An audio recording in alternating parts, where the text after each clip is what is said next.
আৰু সেই শক্তিয়ে আমাক উৎসাহ যোগায়, সাহস যোগায় আৰু সততাৰে আগবাঢ়িবলৈ উদ্গনি আৰু প্ৰেৰণা যোগায়।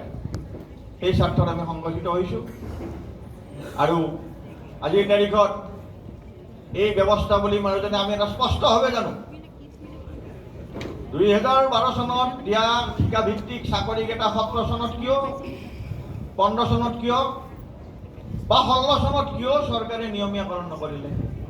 সেইটোতো আমাৰ দোষ নহয়, সেইটো আমাৰ সভাপতি দলক ডাঙৰীয়াৰ দোষ নহয়, আমাৰ পাৰ্থৰ দোষটো সেইটো নহয়, আমাৰ ঠাকুৰীয়াৰটো সেইটো দোষ নহয় বা আপোনালোকৰ নহয়। সেই কামটো নিশ্চিতভাৱে বিভাগৰ আছিল আৰু বিভাগে উপযুক্ত সময়ত আপোনালোকক উপযুক্ত ব্যৱস্থাৱলীত নিব নোৱাৰিলে। আজি 12টা বছৰ অতিক্ৰম হৈ গৈছে। আজি 12টা বছৰ পিছত সৌ সিদিনা আমাৰ ডাইৰেক্টৰ এলিমেণ্টাৰীৰ পৰা এটা নটিফিকেশ্যন উলিয়াই দিলে যে ইমান তাৰিখৰ ভিতৰত আপোনালোকে এপ্লিকেশ্যন কৰক। তাৎক্ষণিকভাৱে, সময়ো বেছি দিয়া নাই। আগতে আমি আমাৰ সময়ত পাইছিলোঁ, আমি এডভাৰটাইজবিলাকৰ এমাহ 1.5 মাহ সময় থাকে এপ্লিকেশ্যন কৰিবলৈ। তো আজিকালি ধৰি ল'লোঁ আমাৰ ব্যৱস্থাৱলী যথেষ্ট সুচল হৈছে আৰু আমি তাৎক্ষণিকভাৱে এই ব্যৱস্থাৱলীত সোমাই পৰিছোঁ। গতিকে আমাক সময় কম দিব পাৰে, কিন্তু মোৰ দৃষ্টিত বহু সময় আৰু অলপ সময় দিব পাৰিলেহেঁতেন। সেই অকণমান সময়খিনিৰ ভিতৰত এই আপোনালোকৰ শিক্ষক সমাজ, তৃতীয় শিক্ষক সমাজ থেকে ভিত্তিক এই মানুহবিলাকৰ কিজানি কাৰো টোপনি নাই এই 7 দিন। মই অনুভৱ কৰোঁ এইবিলাক। সেইকেইদিন কাৰো টোপনি নাই। মোৰ স্কুলত 2জনী আছে, তেওঁলোকৰ দুখখিনি মোৰ ওচৰত আলোচনা কৰে কিয় মই কিবা ভালকৈ কওঁ, সিহঁতক উৎসাহ দিওঁ, সেইকাৰণে আহিয়ে তেওঁলোকে মোৰ ওচৰত বহিব সোধে। এই যিটো ব্যৱস্থা, এইবিলাক আমাৰ স্পষ্ট কথা। আমি শিক্ষক সংগঠন বা ব্যক্তিগত বা আপোনালোকৰ সংগঠন, এই সংগঠনটোৰ আৰু আমি আজি কৰ্মচাৰী পৰিষদৰ সভাপতি হিচাপে ইয়াত উপস্থিত হৈছোঁ। আমাৰ এটাই কথা যে ৰাজ্যখনৰ এই শিক্ষকসকল তেওঁলোকৰ দায়িত্ব, নীতি শৃংখলা আৰু কৰ্তব্যবোধতাৰে সম্পাদন কৰি আছে। সমান কাম সমান মৰ্যাদা। আৰু এই মানুহবিলাকৰ, এই শিক্ষক সমাজৰ এই যে 12টা বছৰৰ যিটো শ্ৰম, এই 12টা বছৰৰ যিটো সময়, এইখিনিক অগ্ৰাধিকাৰ দি এতিয়াৰ পৰাই বেতন সুৰক্ষা সৈতে চাকৰি নিয়মীয়াকৰণ কৰক। এইটো স্পষ্ট কথা। সেই স্থিতিত আপোনালোকে আজি থিয় হৈ আছে। ন্যায়ালয়ে আপোনালোকক সাময়িকভাৱে এটা সকাহ দিছে। গতিকে আমি আশা ৰাখিম ন্যায়ালয়ৰ সাময়িক সকাহৰ পৰিৱৰ্তে চৰকাৰে 60 বছৰ বয়স চাকৰি কালটোলৈকে আপোনালোকক সকাহ দিয়ক। আমি ন্যায়ালয়ৰ পৰা আঁতৰি আহিম। আমাক চৰকাৰে আজিৰ তাৰিখত যদি আপোনালোকক কয় যে আপোনালোকক 60 বছৰ বয়সলৈকে আমি সকাহ দিলোঁ, আজি আমাৰ এইটো আহ্বান থাকিব। আৰু এই যিবিলাক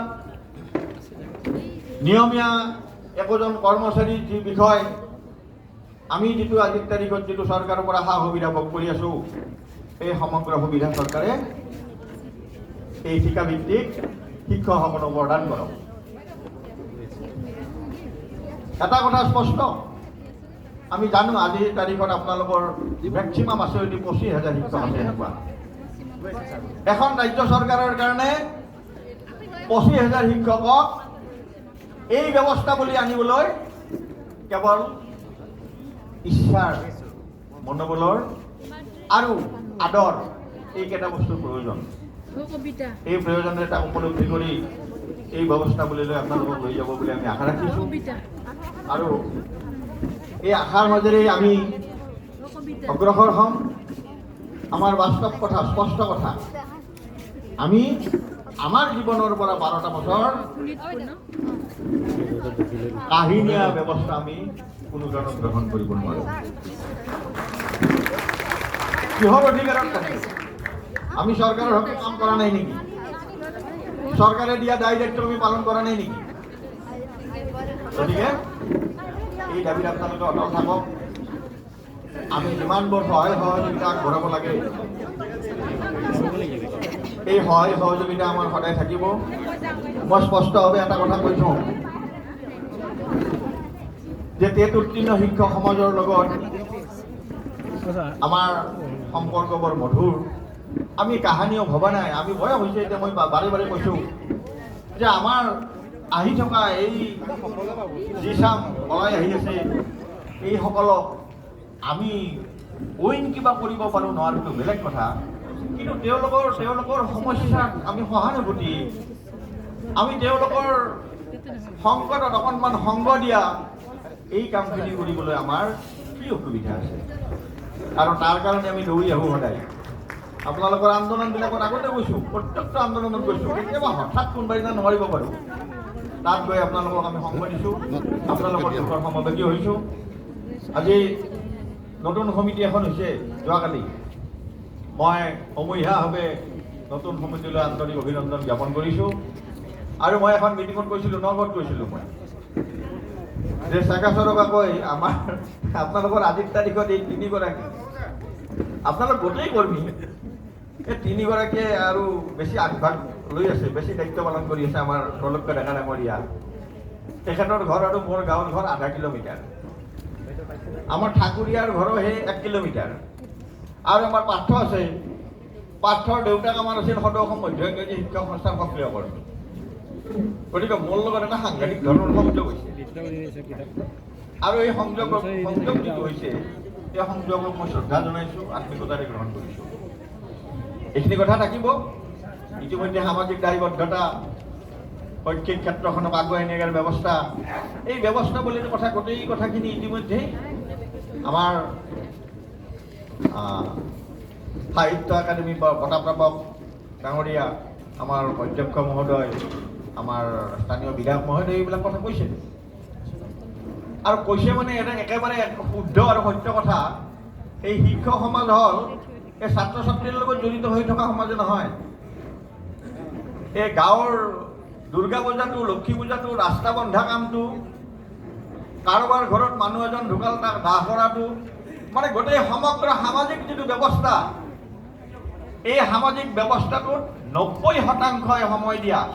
আৰু বিদ্যালয়খন, সমাজ সংস্কাৰ চব কাম শিক্ষকে কৰে।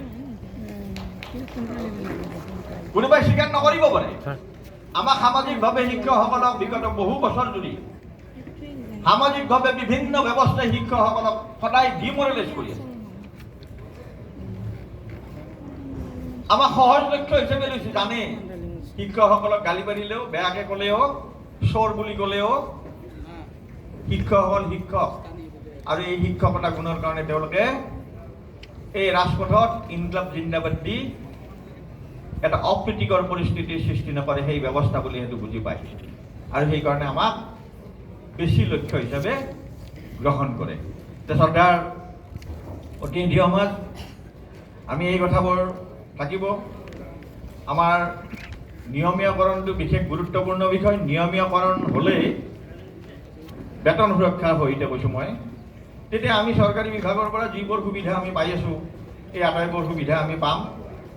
তেতিয়া আজিৰ তাৰিখততো আৰু NPS, আজি আছে আকৌ UPS, আমি আছোঁ OPS। এতিয়া আপোনালোকে সেইবিলাক ক'তো নাই। এই নিয়মীয়াটো হোৱাৰ লগে লগে আপোনালোকৰ ক্ষেত্ৰতো এই NPS, UPS এই ধৰণৰ ব্যৱস্থাৱলীবিলাক আহিব। মই আপোনালোকৰ এই যিটো একত্ৰিত শক্তি, এই একত্ৰিত শক্তি আপোনালোকৰ অটুট থাকক। বিভিন্নজনে বিভিন্ন চক্ৰান্তৰে আপোনালোকৰ মাজত বিভাজন কৰিবলৈ যত্ন কৰিব। আমি সেইবিলাকৰ মুখামুখি হৈয়ে আজি এইবোৰ বুঢ়া কাল পালোঁ। গতিকে আপোনালোকে ইনটেক থাকক। আপোনালোকে এইকাৰণে থাকক, এটা সাঙুৰ খাই থাকক যে আপোনালোক যদি আজি বহি থকা মানুহ এই দুটা ৰ'ৰ মানুহ দুটা ৰৌ হয়, তেতিয়াহ'লে কিন্তু আপোনালোকক ঠগাবলৈ, বঞ্চিত কৰিবলৈ বহুত ব্যৱস্থা ৰৈ আছে। গতিকে এই ক্ষেত্ৰত সজাগ হ'ব। আমি আছোঁ আমি মানসিকভাৱে বা আপোনালোকৰ সংগঠনেৰে আমি আপোনালোকৰ ক্ষেত্ৰত যিমানখিনি থাকিব লাগে সেইখিনিত আমি আমাৰ দায়িত্ব কৰ্তব্য নিশ্চিতভাৱে উপলব্ধি কৰিম। আপোনালোকৰ সংকটৰ সময়ত যেতিয়া বিচাৰে আৰু এতিয়া ধৰক এনেকুৱা কথাও আহে যে আমি কেতিয়াবা গম নাপাওঁ, তেতিয়া নাযাওঁ। যেতিয়া যাব পৰা অৱস্থা থাকে তেতিয়ালৈকে আপোনালোকৰ সংগ দিম, আপোনালোকৰ দাবীৰ ন্যায্যতা প্ৰতিপন্ন কৰিবলৈ যত্ন কৰিম। মই অলপ আগতে আমাৰ সংবাদ পত্ৰৰ সন্মানীয় সাংবাদিকসকলৰ ওচৰতো ঠিক এই কথাই কৈ আহিছোঁ। মই ইয়াকো কৈছোঁ যে আজিৰ তাৰিখত এজন শিক্ষক ঢুকালে 5 লাখ টকা দিয়ে। আজিৰ বজাৰত 5 লাখ টকা কি এটা নগণ্য টকা। বজাৰত আলু কিনি খাব নোৱাৰা অৱস্থা হ'ল। গতিকে আমি নিশ্চিতভাৱে চৰকাৰক আবেদন জনাব লাগিব, আপোনালোকৰ সংগঠনৰ ফালৰ পৰাও যাওক এইটো এটা যথেষ্ট কম সংখ্যক টকা হৈছে, ইয়াৰে এনহেঞ্চ হ'ব লাগে। এই কথাটোত আমি পৰিষদৰ তৰফৰ পৰা মাত মাতিম, আমিও দাবী উত্থাপন কৰিম চৰকাৰৰ ওচৰত। এই কথাখিনি নিশ্চিতভাৱে থাকিব। আৰু বাকী অন্যান্য যিবিলাক ইতিমধ্যে মই সিদিনা নগৰ মিটিঙত কৈছোঁ যে আপোনালোকক আমাৰ মুখ্যমন্ত্ৰী লোকসেৱক আৰোগ্য যোজনা যিটো এটা আহিছে, তাত কিছু পৰিমাণে আমাৰ কৰ্মচাৰীবিলাকৰ কাৰণে আমাৰ সুবিধাজনক হ'ব। তাতো আমি মুখ্যমন্ত্ৰী মহোদয়ৰ আলোচনা বিচাৰি আছোঁ। তেখেতে আলোচনাত মাতিলেই আমাৰ মাষ্টাৰৰ ল'ৰা ছোৱালীৰ লগে লগে আমি ঠিকাভিত্তিক শিক্ষকসকলকো ইয়াত নাম সন্নিৱিষ্ট কৰিব পৰা ব্যৱস্থাটোৰ কাৰণে আমি নিশ্চিতভাৱে চৰকাৰক আমি জোৰ কৰিম। আৰু ইতিমধ্যে আমি তেখেতক কৈছোঁ, তেখেতে প্ৰথম দ্বিতীয় পৰ্যায়ত এইখিনি কাম সামৰি ল'ম বুলি কৈছিলে। আৰু আমি সেই কথাখিনি মুখ্যমন্ত্ৰী মহোদয়ক বুজাই দিব লাগে যে আপুনি আমাক কৈছিলে, আগতে কথা দিছিলে, এই কামখিনি আমাৰ সমাধা কৰি দিয়ক। তেতিয়াহ'লে চিকিৎসাৰ ক্ষেত্ৰত আপোনালোকে কিছু কিছু পৰিমাণে সকাহ পাব এইখিনি। আৰু এই সুযোগতেই এই সভাখনত ক'বলৈ বহুত আছিল, বহুত সমস্যা, বহুত বিষয়, কিন্তু বহুত কথা ওলাইছে। মোৰ ইমান কথা নাই। আমাৰ চক্ৰসৰ সীতামাৰীয়দী এখন নিশ্চিতভাৱে আপোনাৰ আদৰণিমূলক ভাষণ এটা দিব, নপুৰণি সমিতিক আদৰণি জনাব। তো এইখিনি কথা ক'লোঁ। আমি আপোনালোকৰ লগত আছোঁ। মই নলবাৰীৰ ভাষাত প্ৰস্তুত আছোঁ। আৰু মই কৰ্মচাৰী পৰিষদৰ হৈ থাকিম নাথাকিমতো মই নাজানো। তাত পৰিষদে মোক কোনদিনালৈকে নেতা পাতি থাকে, কেতিয়া আঁতৰাই দিয়ে মই নাজানো। কিন্তু মই এজন শিক্ষক হিচাপে থাকিম, আৰু এজন শিক্ষক হিচাপে মোৰ অভিজ্ঞতাখিনি আপোনালোকৰ লগত শ্বেয়াৰ কৰিবলৈ মই সদা প্ৰস্তুত। এই কথাখিনি থাকিব। আৰু আজিৰ আপোনালোকৰ এই দ্বিবাৰ্ষিক অধিৱেশনখনত আমন্ত্ৰণ কৰি আনি আপোনালোকৰ লগত এটা মনৰ এটা সম্পৰ্ক, এটা আত্মীয়তা, এটা ভাৱ বিনিময় কৰাৰ যিটো সুযোগ প্ৰদান কৰিলে, তাৰ কাৰণে আয়োজক সমিতিৰ আপোনালোকৰ সংগঠন আৰু আপোনালোকলৈ আটাইলৈ সদৌ অসম কৰ্মচাৰী পৰিষদ তথা সদৌ অসম মধ্যমীয়া শিক্ষক সংস্থাৰ তৰফৰ পৰা পুনৰবাৰ আন্তৰিক অভিনন্দন, শ্ৰদ্ধা আৰু শুভকামনা জনাই মই মোৰ চমু কথাৰ সামৰণি মাৰিছোঁ।